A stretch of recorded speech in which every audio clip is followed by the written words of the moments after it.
નમસ્કાર, હું છું જયેશ ચૌધરી. આપ જોઈ રહ્યા છો વીટીવી વિશેષ.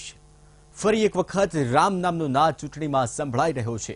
ફરી એક વખત રાજકીય પક્ષોને રામની યાદ આવી છે. ત્રેતા યુગના રામ પર કળયુગમાં ફરી એક વખત ઘમાસાણ શરૂ થઈ ગયું છે અને બાબરી ધ્વંસની વર્ષી પર ફરી એક વખત ભાજપ રામ મંદિર રાગ આલાપી રહ્યું છે. કપિલ સિબ્બલે રામ મંદિર પરનો ચુકાદો 2019ની લોકસભા ચૂંટણી સુધી મુલતવી રાખવા માટે કોર્ટમાં દલીલ કરી છે.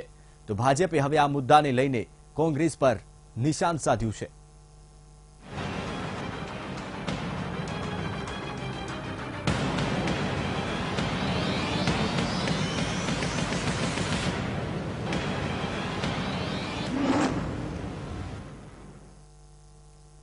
રાહુલ ગાંધીના ધર્મ પર વિવાદ બાદ હવે અયોધ્યામાં રામ મંદિરના મુદ્દાએ ગુજરાત ચૂંટણીમાં એન્ટ્રી કરી છે.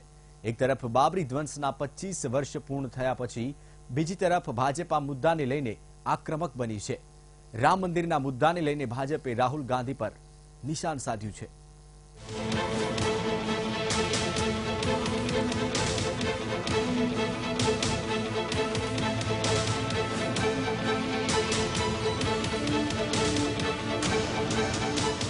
ફરી એક વખત રામ મંદિર ચૂંટણીનો મુદ્દો બન્યો.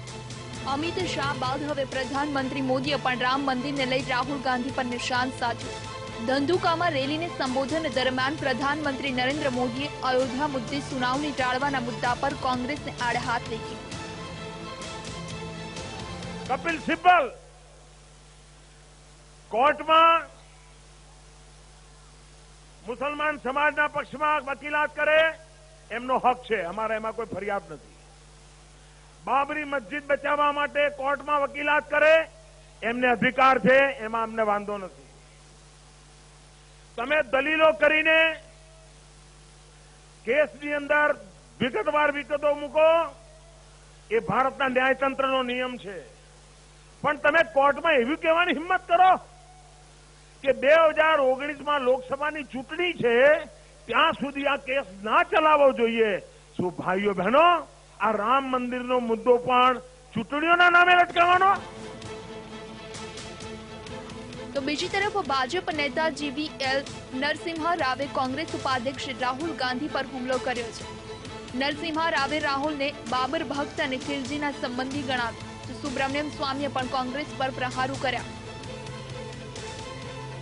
मंदिर निर्माण को रोकना उनका एजेंडा लगता है, इसलिए वो नहीं चाहते हैं सुप्रीम कोर्ट के फैसला बहुत जल्द आए.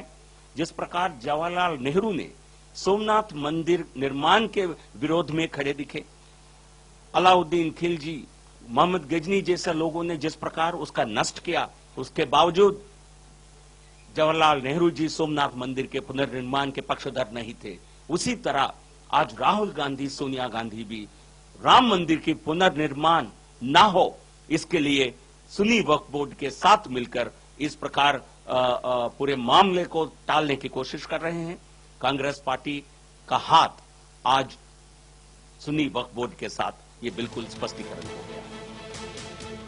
આ પહેલા અમિત શાહે પત્રકાર પરિષદ સંબોધી કપિલ સિબ્બલના નિવેદન પર સવાલ ઉઠાવ્યો હતો. અમિત શાહે માંગણી કરી કે આ મુદ્દે કોંગ્રેસનું અધ્યક્ષ પદ સંભાળવા જઈ રહેલા રાહુલ ગાંધી પણ ખુલાસો કરવો જોઈએ.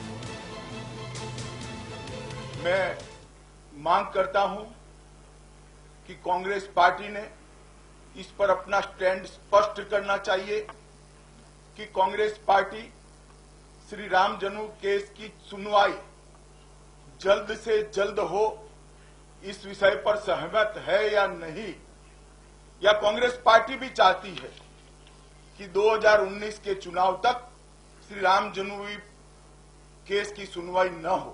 इस बात पर कांग्रेस पार्टी ने अपना रुख स्पष्ट करना चाहिए.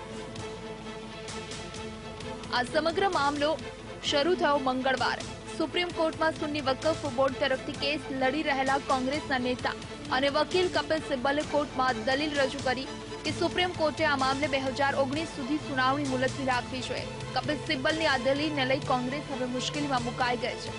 પ્રધાનમંત્રી મોદીથી લઈ ભાજપના દિગ્ગજ નેતાઓ કોંગ્રેસ અને ખાસ કરી રાહુલ ગાંધી પર તંજ કસી રહ્યા છે અને ફરી એક વખત મંદિર મસ્જિદનો મુદ્દો ગરમાયો છે. Bureau report, VTV news. રામના નામ સાથે શ્રદ્ધા છે તો રાજકારણ પણ છે અને આ સાથે જ એ સવાલ પણ છે કે રામ મંદિર બનશે કે નહીં. કેન્દ્રમાં નરેન્દ્ર મોદીની સરકાર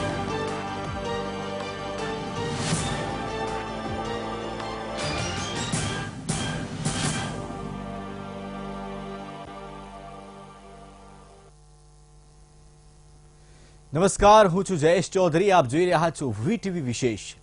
ફરી એક વખત રામ નામનો નાદ ચૂંટણીમાં સંભળાઈ રહ્યો છે. ફરી એક વખત રાજકીય પક્ષોને રામની યાદ આવી છે.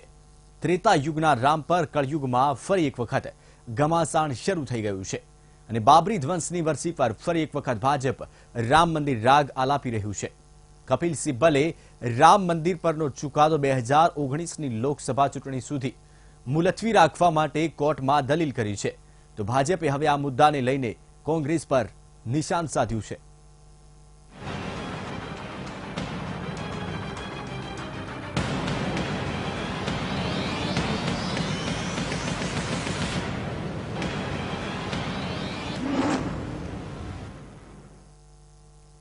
રાહુલ ગાંધીના ધર્મ પર વિવાદ બાદ હવે અયોધ્યામાં રામ મંદિરના મુદ્દાએ ગુજરાત ચૂંટણીમાં એન્ટ્રી કરી છે.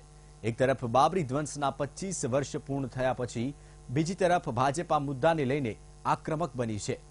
રામ મંદિરના મુદ્દાને લઈને ભાજપે રાહુલ ગાંધી પર નિશાન સાધ્યું છે.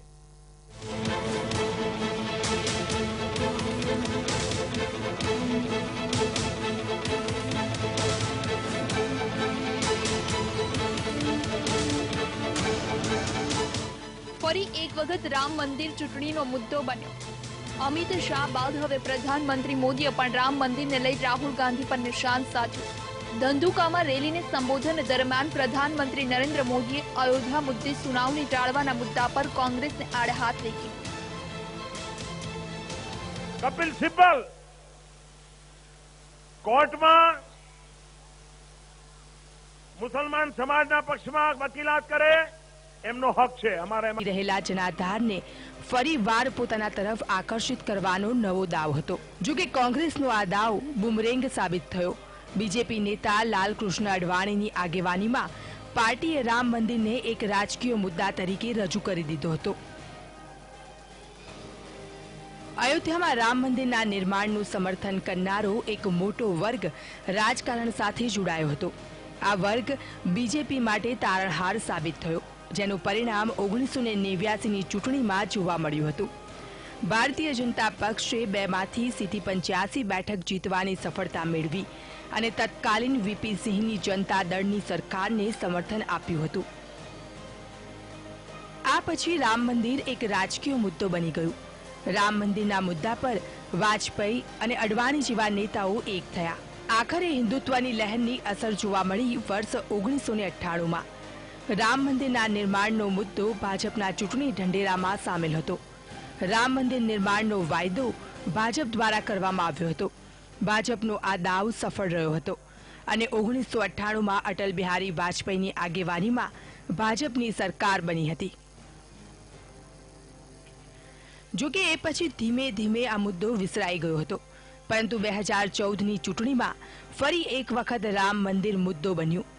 કેન્દ્રમાં ફરી એક વખત ભાજપની સરકાર બની. રામ મંદિરનો મુદ્દો ફરી એક વખત ચર્ચામાં આવ્યો. ઉત્તર પ્રદેશ વિધાનસભા ચૂંટણીમાં ભાજપને જીત મળી અને યોગી આદિત્યનાથને મુખ્યમંત્રીનું પદ સોંપવામાં આવ્યું તો રામ મંદિર બનવાની આશા ફરી એક વખત જાગી. જોકે મંદિર ક્યારે અને કેવી રીતે નિર્માણ થશે એ તો કહેવું મુશ્કેલ છે, પરંતુ મંદિરના નામ પર, રામના નામ પર અનેક લોકોની રાજકીય કારકિર્દી ટોચ પર પહોંચી ગઈ છે એવું ચોક્કસપણે કહી શકાય તેમ છે. Bureau report, VTV news. આ તમામ વિવાદની વચ્ચે સવાલ એ છે કે આખરે રામ કોના? અત્યાર સુધી ભાજપ રામ મંદિરનો રાગ આલાપતું આવ્યું છે તો કોંગ્રેસ આ મુદ્દા પર ચુપ્પી સાધી રહ્યું છે. રામ મંદિરમાં એક પક્ષ સુન્ની વકફ બોર્ડનો પણ છે, પરંતુ સવાલ એ છે કે રામ કોના છે?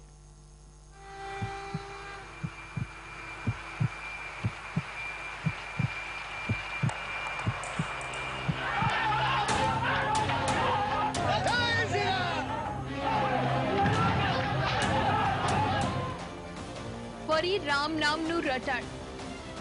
ફરી યાદ આવ્યા રામ. ફરી ઉઠ્યો મંદિર મસ્જિદનો વિવાદ. ત્રેતા યુગના રામ પર કળયુગમાં બબાલ. વિશ્વ હિન્દુ પરિષદ અને રાષ્ટ્રીય સ્વયંસેવક સંઘ દ્વારા ઈસવીસન 1990માં શરૂ થયેલું અયોધ્યામાં રામ મંદિર બનાવવાનું અભિયાન 25 વર્ષ પૂર્ણ થયા પછી પણ પૂરું નથી થયું. રામના નામ પર 25 વર્ષથી વિવાદ ચાલી રહ્યો છે. રામના નામ પર કેટલાય લોકો તરી ગયા છે, પરંતુ મંદિરનો વિવાદ હજુ ઠેરનો ઠેર છે. રામને દરેક લોકો પોતાની રીતે મૂલવી રહ્યા છે.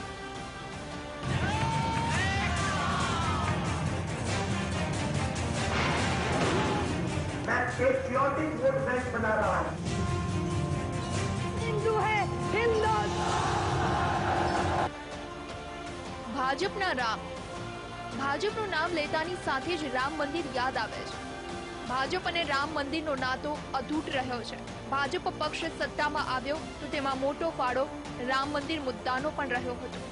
એલ.કે. અડવાણી, ઉમા ભારતી, મુરલી મનોહર જોશી જેવા ભાજપના ટોચના નેતાઓ રામ મંદિર ચળવળ સાથે સીધી રીતે જોડાયેલા હતા. રામ મંદિરના મુદ્દા પર પહેલેથી ભાજપનું વલણ સ્પષ્ટ રહ્યું છે કે તે વિવાદિત સ્થળ પર રામ મંદિર ઈચ્છે છે, પરંતુ સમગ્ર મામલો કોર્ટમાં ફસાયેલો છે. કોંગ્રેસના રામ. રામ મંદિરના મુદ્દા પર કોંગ્રેસ ખુલ્લીને કોઈ નિવેદન આપી શકે તેવા સંજોગોમાં નથી. દલિત અને મુસ્લિમ સમુદાય કોંગ્રેસની પરંપરાગત વોટ બેંક રહી છે. કોંગ્રેસ પોતાની આ પરંપરાગત વોટ બેંકને ગુમાવવા માટે તૈયાર નથી. ગુજરાત ચૂંટણીમાં કોંગ્રેસ સોફ્ટ હિન્દુત્વની નીતિ અપનાવી રહી છે, પરંતુ રામ મંદિરના મુદ્દા પર ખુલ્લીને બોલવા માટે કોંગ્રેસ તૈયાર નથી. પરિણામે ભાજપ હવે કોંગ્રેસ પર તંજ કસી રહી છે. વર્ષ 1990માં રામ મંદિર બનાવવાની ઝુંબેશ શરૂ થઈ હતી અને બાબરી ધ્વંસની ઘટના બની હતી. આ પછી દેશમાં કોમી રમખાણો ફાટી નીકળ્યા. વર્ષ 2010માં અલ્હાબાદ હાઈકોર્ટે ચુકાદો આપ્યો કે વિવાદાસ્પદ જમીનના 3 ટુકડા કરવા જોઈએ, જેમાંનો એક ટુકડો વિશ્વ હિન્દુ પરિષદને, બીજો નિર્મોહી અખાડાને અને એક ટુકડો સુન્ની વકફ બોર્ડને આપવો જોઈએ. આ ચુકાદા સામે બંને પક્ષો સુપ્રીમ કોર્ટમાં ગયા. વર્ષ 2011માં સુપ્રીમ કોર્ટે અલ્હાબાદ હાઈકોર્ટના ચુકાદાને રદ કર્યો હતો અને હવે સુપ્રીમ કોર્ટના ફેસલા પર સૌ કોઈની નજર છે. Bureau report, VTV news.